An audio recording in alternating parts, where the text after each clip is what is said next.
Apat na pulis na nangotong ng engineer sa Cotabato ay nirekomendang masibak sa serbisyo. Detalye na balita mula kay Edniel Parosa, RH52. Edniel, good morning.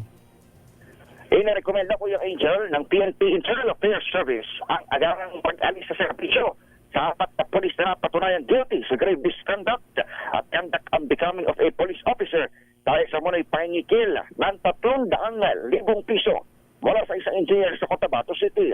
Kasama sa rekomendasyon ng IAS ang pagbawi sa kanilang retirement benefits, pagkansela ng kanilang civil service eligibility at habang buhay na pagbabawal sa pagpapasok sa anumang posisyon sa pamahalaan.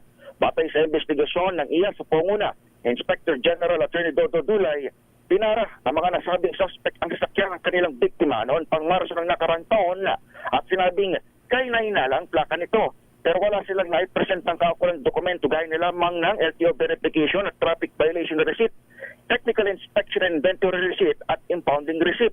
Sa halip ay humingi man ng mga polis ng pera kapalit ng pagsasampa ng kaso laban sa engineer na nagpasaklo naman sa PNP Integrity Monitoring and Enforcement Group o IMEG. Unang nahuli ang apat sa entrapment operation noong Abril ng nakarang taon kung saan tinanggap ng isa sa mga ito ang 20 mil na paunang bayad para sa i-release ng sasakyan. Ito sa Edniel Parosa, nag-uulat para sa DZRH, Punas sa Pilipinas.